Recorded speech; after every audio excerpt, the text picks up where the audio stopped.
What awaits us when we cross the border of life and death? Will we meet our loved ones, or will we find ourselves forever in the boundless void that atheists so desire to see? Few would have thought that a famous physical scientist who seemed to be a convinced materialist would suddenly conduct his own research into the matter. And the results he got shocked both his fellow scientists and many other people interested in the afterlife. So what did he learn? A new branch of medicine, Thanatology, is becoming increasingly important. This is the science of death and all its aspects. The longer scientists explore this area of knowledge, the clearer they realize that death is not the end of life. A person continues to exist even after death. A well-known physiologist in scientific circles, Clement Timiryazev, uttered an amazing phrase 100 years ago: "The so-called dead are much more alive than we are." The scientists' contemporaries could not understand what this statement meant.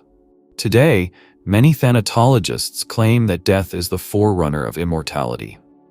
The main argument in favor of the impossibility of life after death is the statement that no one has returned from there yet. This is a rather controversial statement, given the abundance of scientific works on visits of the dead to earthly life. But the most important thing is that the stories of people who have experienced clinical death have been published. They found themselves outside the afterlife, albeit for a short time, but nevertheless they were able to return, said German professor Werner Schiebeler. Modern physicists practically do not believe in God as he is described in various religious teachings. However, they do not deny either the idea of a rational creation of the universe or the existence of a subtle world into which the soul enters after the death of the physical body. In this video, we will talk about an outstanding physicist, the creator of a new direction in academic science, parapsychology and parapsychophysics. Werner Schiebeler was born in 1923 in Bremen. As a child, he was inclined to a thoughtful study of natural phenomena, and after school decided to devote his life to physics. He received his doctorate from the University of Göttingen, later became a professor, taught physics and electronics, and holds numerous patents for inventions in the field of electronic technology. However, over time, Schiebeler became cramped within the narrow framework of purely material science, and he began to analyze the subtle world of the human soul. Do you want to know what discoveries he made in the course of his research?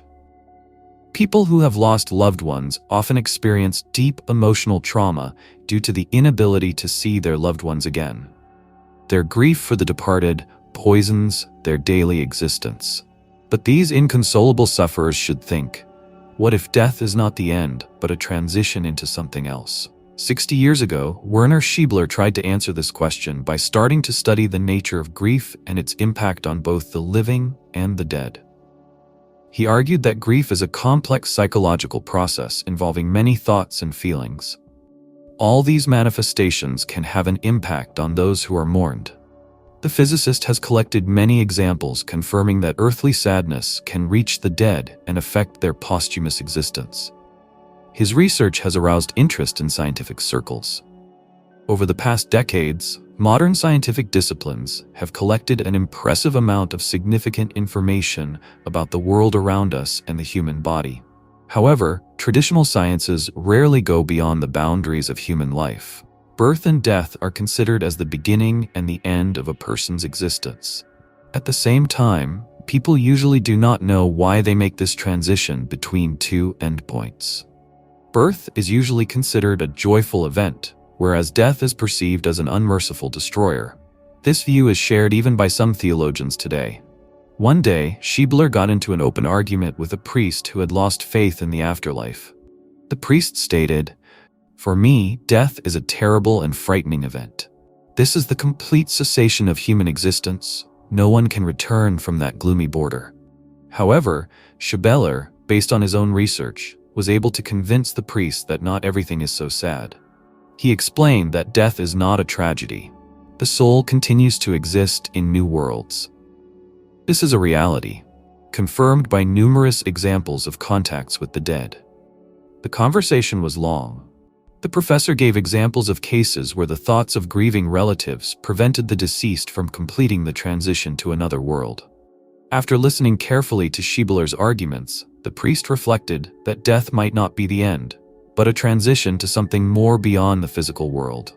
The physicist was able to convince a church minister that the human soul does not disappear after death, but continues to exist in a new form. Do you want to know which stories were able to make the priest change his point of view? Here, for example, is the story of Juan, who took care of his aunt. The woman struggled with the disease for a long time, and several times found herself on the verge of passing into another world. But each time, the doctors managed to bring her back to life. When she regained consciousness, she told Juan that she was back in the beautiful garden.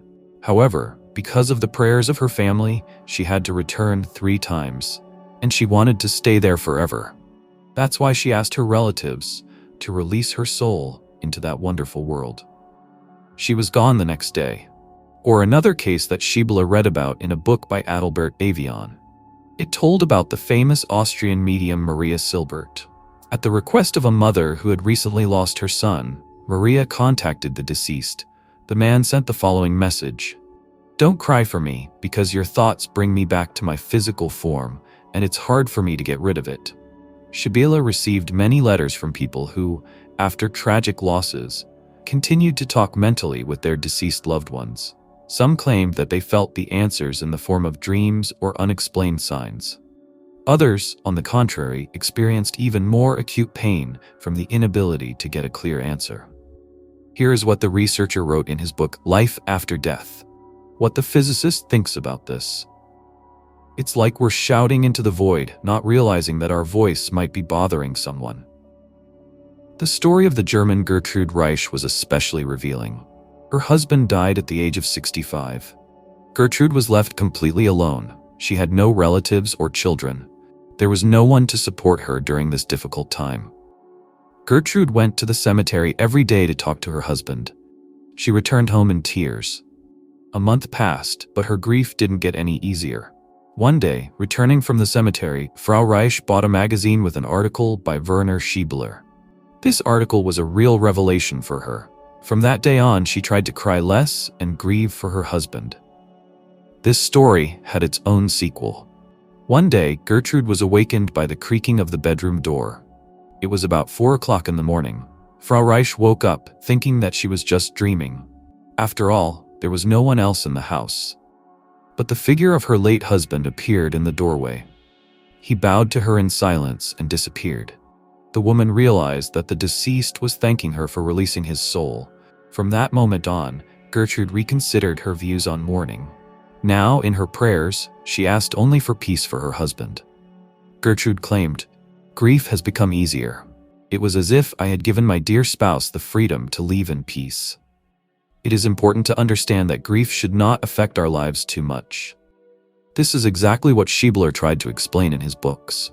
He wrote, "Relatives and friends really hear us when we experience pain and suffering. Now imagine the pain we cause them by constantly being sad. It is much better to keep a bright memory and continue living, even if it seems difficult." Schiebeler outlined these and other stories in an article titled, "Your Grief Will Touch the Dead." He was convinced that the soul continues to exist after death and that the dead are able to feel the thoughts of the living. Therefore, the professor advised everyone who has lost loved ones to remember them only with love, sending bright thoughts and wishes in prayers. The existence of the otherworld is evidenced by the stories of people who have seen guardian angels and received help from them. Schiebeler decided to investigate these cases. The professor collected 83 examples of meetings with guardian angels and identified common signs. The result was his book, Manifestations of the Otherworld. When the work was completed, Werner came to a surprising conclusion.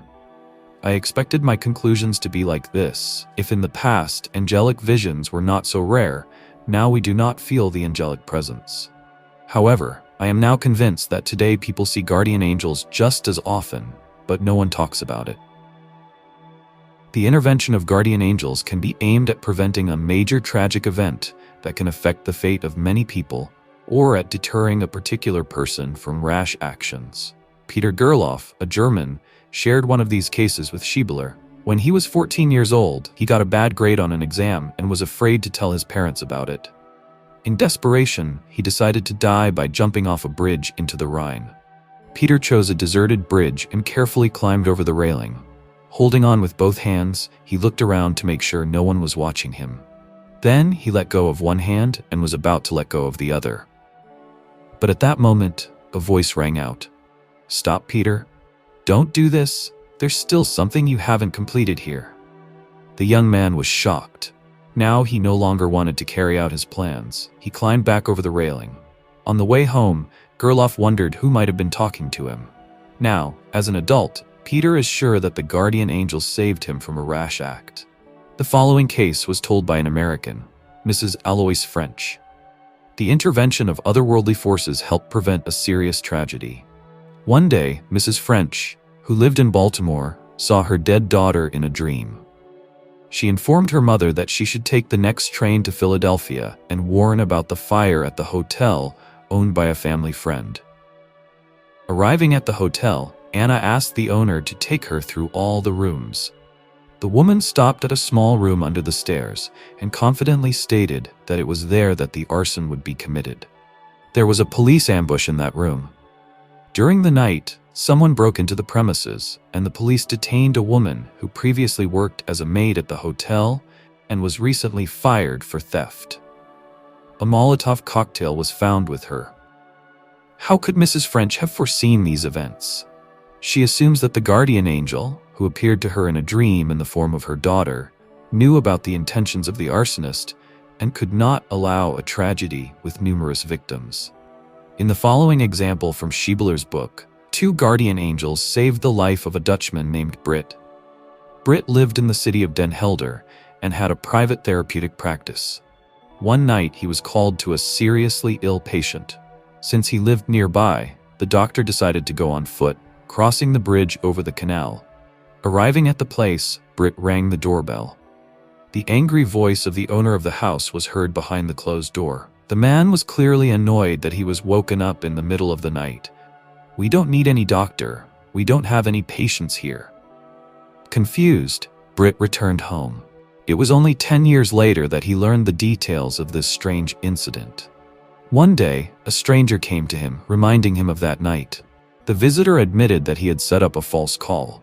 At that time, he received an order to kill Britt and, together with an accomplice, planned to drown the doctor in the canal.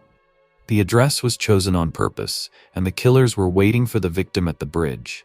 However, when they saw that Britta was accompanied by 2 men, they got scared and abandoned their plan. The visitor was soon arrested for another crime. In prison, he came to believe in God, and after being released, decided to repent to the one he was going to kill one day. Near-death experiences, or in other words, the exit of the astral body, occur in situations where the normal state of consciousness is disrupted in sick or weakened people. This may occur due to concussion, anesthesia, physical exhaustion, or lack of oxygen. Most often, such phenomena are observed in a state of clinical death. At the moment of leaving the astral body, a person can perceive the environment through new senses and see their own physical body from the outside. He is able to think and be aware of what is happening around him. However, as a rule, he cannot manifest himself in any way for the living. Let's look at some examples. A worker replacing a road surface near Offenburg was stung by a hornet.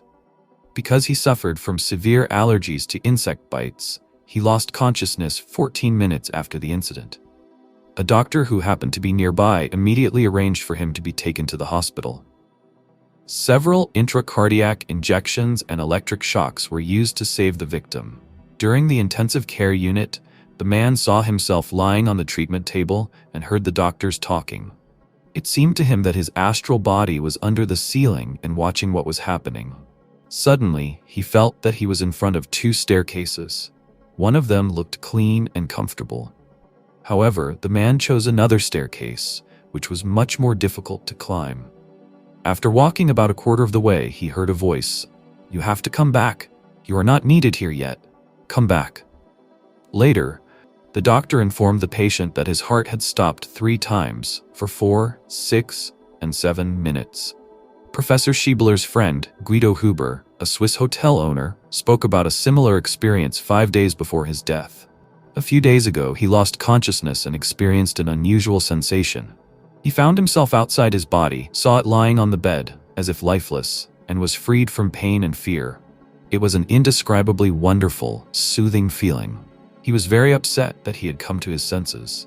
Guido died 5 days after this conversation, without surviving a second heart attack. Apparently, he still decided to stay in that wonderful world forever. If these examples have not yet been able to convince skeptics of the existence of an afterlife, where the souls of the dead are at peace and contentment, then consideration of near-death visions that precede death may become an additional argument. They show that death is only a transition to a better life. A dying person is taken away by entities from the other world, usually relatives or friends who have already left. Many people see these visitors shortly before their death and tell others about it. Here is an example from the report of the English nurse Jo Snell. I am a professional nurse and have been working in the specialty for 20 years. I witnessed many deaths. About 6 months after I started working at the hospital, I discovered that dying people really see those who came from the spirit world. These entities greet patients when they transition into another form of existence. The first time I received visible evidence of such visits was during the death of Laura, a sweet 17-year-old girl dying of cancer. She no longer felt pain, but the inner fatigue caused by great weakness weighed on her, and she longed for deliverance. Just before the end, I noticed 2 figures standing at the head and foot of her bed. I didn't see them coming. Just before they appeared, the dying girl said, "It has become so dark that I can no longer see anything." But she recognized them immediately. A sweet smile appeared on her face. She stretched out her arms and exclaimed joyfully, "Oh, my friends, you have come to take me away. I'm happy because I'm so tired." When she held out her hands, each of the 2 angels took one of them. Their faces shone, just like the face of the dying woman. She didn't say anything else, but continued to hold her hands up for about a minute. Her parents and brother, who were present at her death, began to cry bitterly. But they didn't see the figures of the angels, which were perfectly visible to me. Laura died with the gentle smile that appeared on her face when she recognized the angels, and still remained. The angels stayed by her bedside for a while until the spiritual forms separated from the dead body. Then the 3 angels left the room. In all his numerous articles, pamphlets, and books, Werner Schiebeler tried to convey to readers his confidence in the healing effects of death. It relieves the suffering from pain, restores strength to the weak, and opens up new horizons for the desperate. The arrival of death should be welcomed with joy, not expected with fear. Write in the comments, what do you think about all this? How do you feel about Werner Schiebeler's research, and do you believe him? Where do you think we will go after death, and what awaits us beyond the boundaries of physical life? Dear friends, if you liked my video, then please like it. In addition, I recommend watching my other videos because on my channel I publish only the most exciting and interesting content on the topic of the afterlife. Thanks for watching, and see you soon.